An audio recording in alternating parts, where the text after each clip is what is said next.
So the Dallas Mavericks have hired Jason Kidd to be their new head coach. They've also hired the Nike executive Nico Harrison to have a front office role. Yeah, I honestly don't like the Jason Kidd hire. Just gonna be flat out honest. Kidd is not the right coach for this team, and he's not the right coach for the organization too. But let's break it down. So feel free to comment, like, and subscribe, and let's get into it. So Jason Kidd apparently, is now the coveted piece for Mark Cuban and the Mavericks. He comes in after being an assistant with the Lakers for 2 seasons, and before that, we'll kind of cover his Nets and his Bucks, the time that he spent there. It actually was beyond me that the Nets only had him for 1 season. We all know kind of what he's known for there. To kind of quickly state what happened with Brooklyn, for one, he I believe it was like the first couple games of the season he missed because he had a DWI that he was arrested for. So little rocky start, and then also there was a lot of downs to his season. They kind of, in the latter half of his first year with the Nets, he actually was able to have a little bit more success, but in the middle of the season, that thing was ugly. People were saying that they didn't think he was going to even last the year there, and he ultimately didn't. And I think he kind of read the room there and understood that he might not have been retained as their head coach. And I think he probably had some things going on there that he might have kind of figured out a way to get to Milwaukee. But going to kind of what happened there's issues with how power hungry he was in Brooklyn, wanting more of a say in player personnel, and also kind of went behind Billy King, the GM at the time, going behind his back a lot. Just wasn't a good thing there in Brooklyn. They end up going 7 and winning in the first round against the Raptors in a Game 7, where Kidd got his first playoff series victory in a Game 7, and then they ended up losing in the next round. So he has that. The whole weird acquisition of him being traded for some like second round picks comes in, and he goes to Milwaukee. In Milwaukee, he kind of, walking out of the door of Brooklyn, basically is like, oh well, they weren't trying to build a contender, and they never really wanted me, and all this different thing, and just weird statements. It's like, just move on, go from there. And in Milwaukee, it's kind of the same thing. He has a really good start, but then he kind of just falls off. I mean, I think one thing that you can tell about a coach or a player and how impactful they are is, like, what do they do when they leave, or what happens to the team after they're gone? So, for example, with this Jason Kidd situation in Milwaukee, he leaves Milwaukee, and then Budenholzer comes over, and he wins, I believe it was 60 games right after Kidd was fired. And so the Bucks end up, kind of not being too great. I mean, they actually had a really good season his first year there. They had won. I think they were in the teens as far as their victories go the year before Kidd got there, and then I believe he was able to get into 41-41 the year after, and was obviously a first year success in Milwaukee. And so it was good there, and then it kind of just teetered off from there. I understand that Jabari Parker was hurt, and that Kidd was kind of a big voice of creating Giannis into a guy who could be a ball handler and kind of play this point guard role. Ultimately, other than that, I mean, he consistently provided a bottom 10 defense when he was a coach really anywhere. I mean, with the exception of his first year in Milwaukee, which he's taking over for another coach that just got there.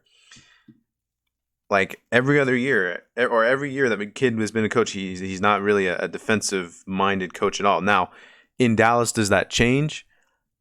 Maybe, because he comes now from the Lakers, who have had 2 years of being a very, very good defensive team. Maybe the best, I think, actually probably the best defensive team in the league. over the last 2 seasons. And so does he take some of that experience and help the Mavericks? Because again, the Mavericks, we all know that they're great on offense, but can they get stops? Is Kidd better than Carlisle? Absolutely not. So there's a downgrade there. And then to get into this, which I don't really want to cover too much, but I mean, Dallas had issues with domestic violence with their employees. There's also sexual harassment going on in the office over there in Dallas, and there, just weird situation that was coming from the Sports Illustrated report from a couple years back, and it just doesn't seem like this is the guy that you want to have as the face of your team in a sense.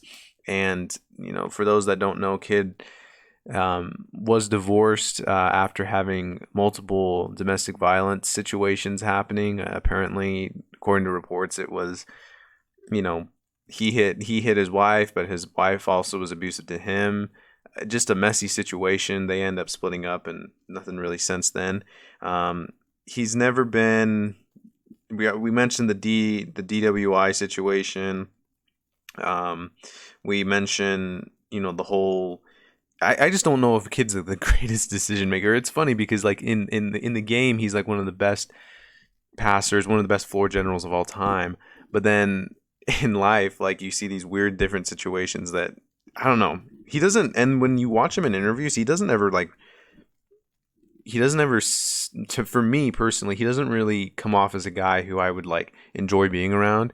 Like he seems kind of like a, I don't know. It's hard to describe, but ultimately, Kidd's is the hire in Dallas. I don't think it's the right situation for Mark Cuban to say, hey, we had all these domestic violence issues with our employees and sexual harassment cases within the Mavericks organization, and now that they're fired, let's just turn over a new leaf, and I'll hire I forget her name, but she's the president of the Mavericks, and she's obviously a female.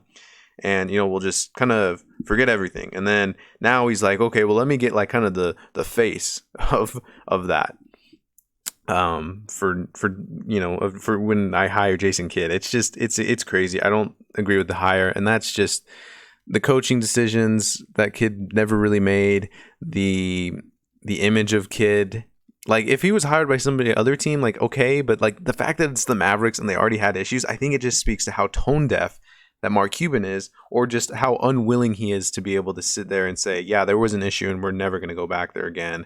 And I understand people can change and all these different things. Maybe his time with the Lakers has, helped him out a lot, but I don't know. I think Jamal Mosley there in Dallas was a guy that you could have hired. It sounds like a lot of people who are connected with the Mavericks really like Jamal Mosley. The players liked him. Luka Doncic liked him. He works out with Luka before every game. Just a interesting situation overall. But yeah, Jason Kidd's your hire. Cuban, my thoughts on Mark Cuban is just that he comes off as a guy as like that he thinks he invented the wheel with so many different things. You look at his Twitter account. He still has the picture of him and the NBA Finals trophy from 2011. And his banner is like him playing basketball and like in a jersey that like is obviously custom made and all that stuff. It's just, I don't know. It's funny. Cuban definitely is a guy that, like I said, feels like he like broke the world. Like I think he feels like he is like he, as if he was the one who like created the super team era, or like he created the Warriors. Like, and that's the thing. Like he wins a championship. He's able to live with that for 10 years. And then he drafts Luka Doncic. And then like, and now he thinks he's like all this. I don't know. And I think there's a reason why players don't go to Dallas. I'll be totally honest. I think it's a little bit of Cuban. I think it's a little bit now with Luka being so ball centric, like, and on the ball every single possession. I just don't know if a player is going to want to hop into that. I know people enjoy the Nico Harrison hire, and they say, oh, Harrison has connections with guys who were with Jordan Brand and with the Nike brand because he's coming over from that organization. I just kind of I look at that and I say, okay, but that doesn't necessarily mean he's going to be able to get people on this Mavericks team. They still need to figure out the Porzingis situation. Haralabob has yet to be like dismissed, or like nobody's really said anything about him. So it's like a front office led by like Jason Kidd, um, first time GM or basketball executive Nico Harrison. Dirk Nowitzki's there to be a consultant. Mark Cuban's there to think that he's doing everything better than anybody else. And then Haralabob is there. And if you're Luka, I just sit there and I'm like, I hope this goes well. Prayers up for the Mavericks, but I don't think this is the right hire. I'll give it a grade of a D minus.